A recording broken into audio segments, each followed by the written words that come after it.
Assalamualaikum warahmatullahi wabarakatuh. Terima kasih saudara muslimin dan muslimah semuanya.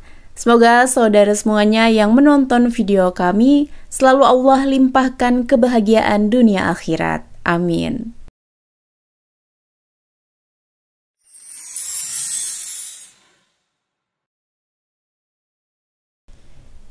Nabi Ibrahim adalah anak dari Azar yang masih menjadi keturunan Sam bin Nuh.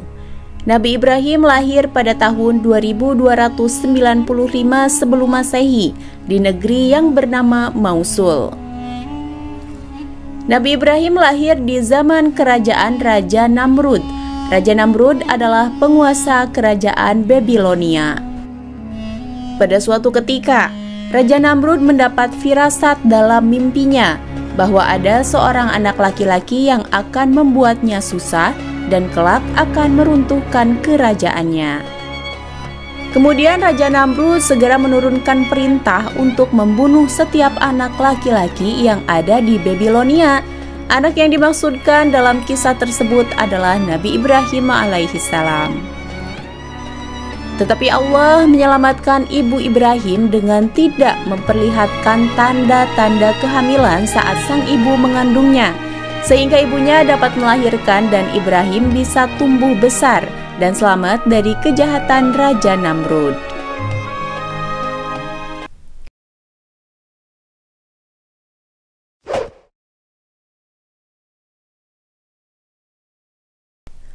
Pada suatu hari, Nabi Ibrahim bertanya mengenai patung yang dibuat ayahnya. Lalu ayahnya memberitahunya bahwa itu adalah patung-patung dari Tuhan-Tuhan. Nabi Ibrahim terheran melihat hal tersebut dan menolak pemikiran tersebut. Nabi Ibrahim memanfaatkan patung-patung itu untuk bermain. Bahkan terkadang ia menunggangi punggung patung-patung itu seperti orang-orang yang biasa menunggang keledai. Pada suatu hari, ayahnya melihatnya sedang menunggangi punggung patung yang bernama Marduk. Seketika ayahnya marah dan melarangnya untuk bermain dengan patung tersebut. Ibrahim kemudian bertanya, "Patung apakah ini wahai ayahku? Kedua telinganya besar, lebih besar dari telinga kita." Ayahnya kemudian menjawab, "Itu adalah Marduk, Tuhan dari para Tuhan wahai anakku, dan kedua telinga yang besar itu sebagai simbol dari kecerdasan yang luar biasa." Ibrahim tampak tertawa, padahal saat itu beliau baru menginjak usia 7 tahun. Suatu ketika Ibrahim bersama ayahnya masuk di tempat penyembahan, tempat di mana patung-patung itu berada. Saat itu terdapat suatu pesta dan perayaan di hadapan patung-patung, dan di tengah-tengah perayaan tersebut terdapat dukun yang memberikan pengarahan tentang kehebatan Tuhan berhala yang paling besar. Dengan suara yang penuh penghayatan, dukun itu memohon kepada patung agar menyayangi kaumnya dan memberi mereka rezeki. Tiba-tiba keheningan saat itu dipecah oleh suara Ibrahim yang ditujukan kepada tokoh dukun itu.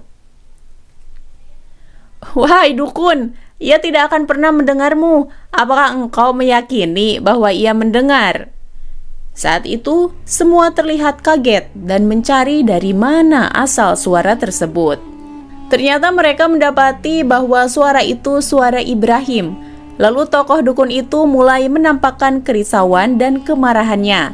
Kemudian ayahnya berusaha menenangkan keadaan dan mengatakan bahwa anaknya sakit dan tidak mengetahui apa yang dikatakan.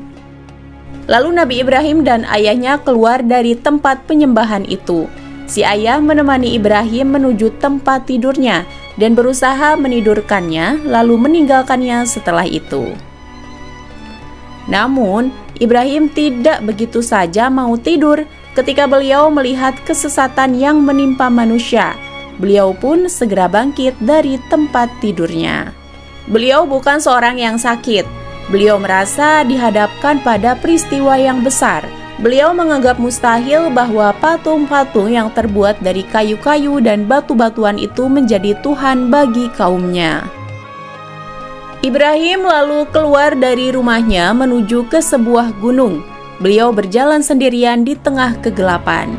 Beliau memilih salah satu gua di gunung tersebut, lalu menyandarkan punggungnya dalam keadaan duduk termenung. Beliau memperhatikan langit. Beliau mulai bosan memandangi bumi yang dipenuhi dengan suasana jahiliyah yang bersandarkan kepada berhala. Akhirnya Nabi Ibrahim alaihissalam memutuskan untuk melakukan pencarian. Tuhan yang harus disembah pasti sesuatu yang istimewa dan mempunyai kemampuan yang tidak tertandingi. Kemudian Allah Subhanahu wa Ta'ala memperlihatkan tanda-tanda keagungannya. Allah memperlihatkan bintang, bulan, dan matahari kepada beliau.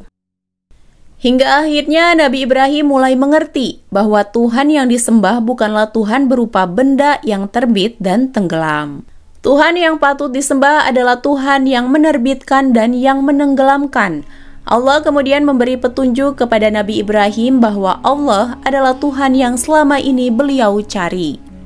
Nabi Ibrahim yang sudah memiliki kemantapan hati hendak memerangi syirik dan persembahan berhala yang terjadi dalam masyarakat kaumnya, ingin lebih dahulu mempertebalkan iman dan keyakinannya. Selain itu, Nabi Ibrahim ingin menenteramkan hatinya serta membersihkannya dari keraguan-raguan yang mungkin sesekali mengganggu pikirannya dengan memohon kepada Allah agar diperlihatkan kepadanya bagaimana dia menghidupkan kembali makhluk-makhluk yang sudah mati. Berserulah ia kepada Allah, "Ya Tuhanku, tunjukkanlah kepadaku bagaimana Engkau menghidupkan makhluk-makhluk yang sudah mati." Allah menjawab seruannya dengan berfirman, "Tidakkah engkau beriman dan percaya kepada kekuasaanku?" Nabi Ibrahim menjawab, "Benar wahai Tuhanku, aku telah beriman dan percaya padamu dan kepada kekuasaanmu. Tetapi aku ingin sekali melihat itu dengan mata kepalaku sendiri, agar aku dapat mendapat ketentraman dan ketenangan hati, dan agar kami menjadi tebal dan kukuh keyakinan kepadamu dan kepada kekuasaanmu." Kemudian Allah mengabulkan permohonan Nabi Ibrahim, dan Allah perintahkan Nabi menangkap 4 ekor burung. Kemudian Allah perintahkan Nabi Ibrahim memperhatikan dan meneliti bagian tubuh-tubuh burung tersebut. Setelah itu Nabi Ibrahim memotongnya menjadi berkeping-keping hingga hancur luluh dan bercampur baur. Itu diletakkan di atas puncak setiap bukit dari 4 bukit yang letaknya berjauhan satu dari yang lain. Setelah mengerjakan apa yang telah diisyaratkan oleh Allah, Nabi Ibrahim diperintahkan untuk memanggil burung-burung yang telah terkoyak-koyak tubuhnya dan terpisah jauh tiap-tiap bagian tubuh burung dari bagian yang lain. Dengan izin Allah dan kuasanya, datanglah beterbangan 4 ekor burung itu dalam keadaan utuh bernyawa seperti semula saat mendengar seruan dan panggilan Nabi Ibrahim alaihissalam kepadanya. Lalu hinggaplah 4 burung yang hidup kembali itu di depannya. Dilihat dengan mata kepalanya sendiri bagaimana Allah yang maha berkuasa dapat menghidupkan kembali makhluknya yang sudah mati.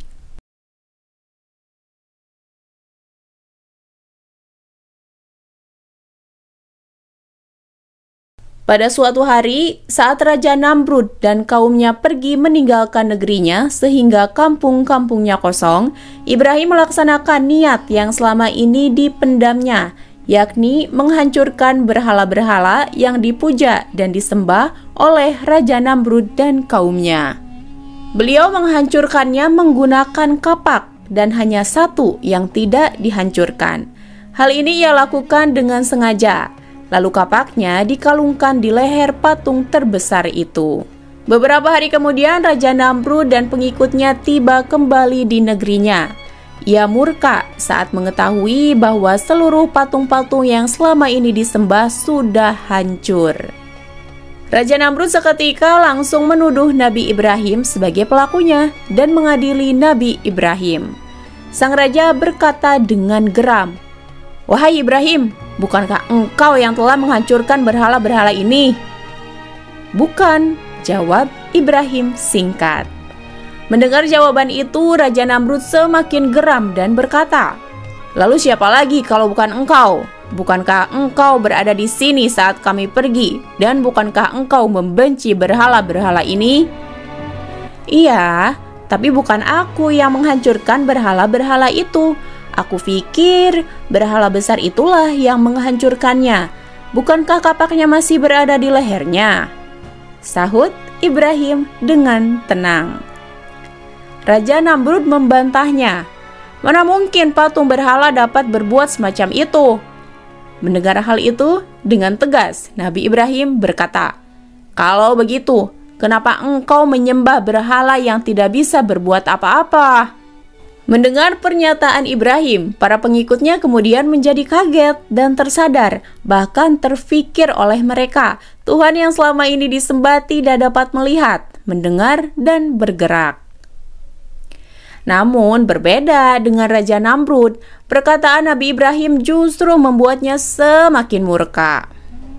Akhirnya Raja Namrud memerintahkan para tentaranya untuk menghukum Nabi Ibrahim dengan hukuman mati, yaitu dibakar hidup-hidup.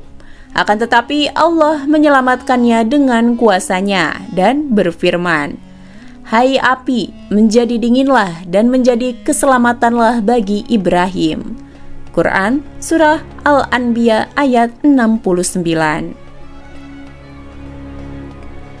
Saat api telah padam, Raja Namrud terkejut karena ternyata Nabi Ibrahim tiba-tiba berjalan keluar dari puing-puing pembakaran dengan selamat tanpa luka sedikit pun. Selain itu, Nabi Ibrahim pergi berhijrah ke negeri Kan'an dan Baitul Maqdis. Di sanalah beliau hidup dan memiliki keturunan.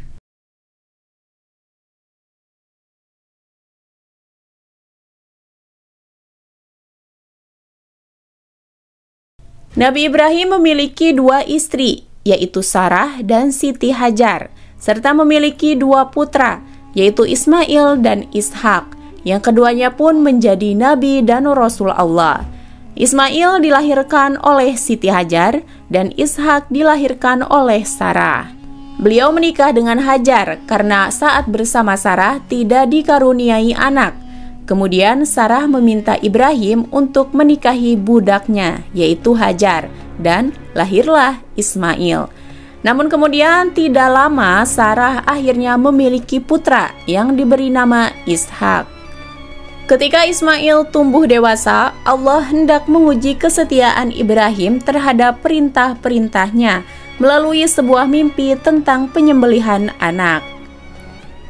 Lalu tanpa mengeluh dan merubah kekuatan keimanan beliau, Nabi Ibrahim mengajak Ismail untuk menunaikan perintah Allah Subhanahu wa Ta'ala.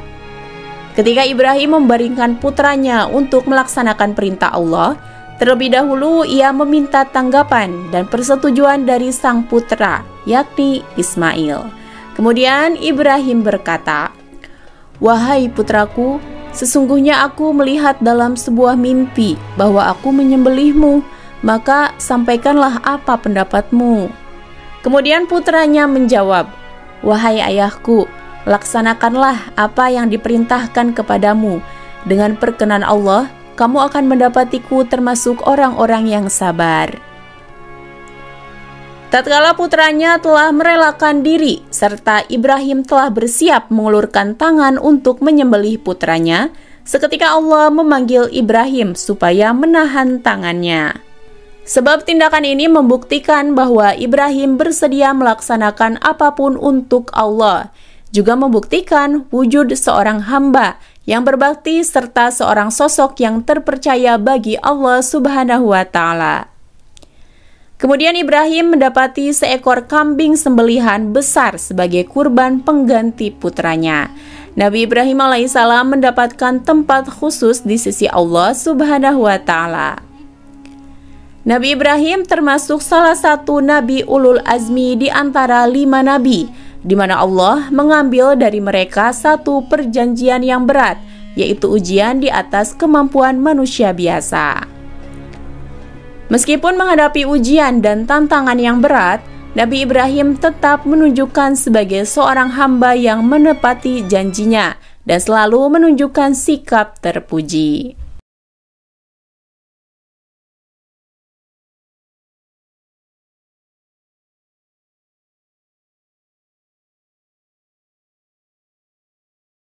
Ketika Nabi Ibrahim memasuki umur 150, Allah menampakkan uban pada rambut Nabi Ibrahim. Salah satu ulama berkata, alasan Allah memunculkan uban kepada Nabi Ibrahim adalah karena Ishak, putra beliau, sangat mirip dengan beliau. Masyarakat di sekitar tempat tinggal beliau tidak bisa membedakan antara keduanya. Orang datang kepada Ishak dan menyangka bahwa dia adalah Ibrahim. Orang tersebut menyapa, "Assalamualaikum wahai Khalilullah." Akhirnya Ishak menjawab, "Aku adalah anak dari Khalilullah. Ia lebih baik daripada aku. Dia bagaikan tuanku dan aku ibarat budaknya." Saat orang-orang mulai tidak bisa membedakan antara Nabi Ibrahim dan Nabi Ishak, maka Allah memberinya tanda berupa uban. Namun Ibrahim merasa sedih melihat rambut ubannya yang memutih, tetapi beliau tidak bisa menolak apa yang dialaminya. Nabi Ibrahim adalah orang yang pertama kali beruban dari keturunan Nabi Adam.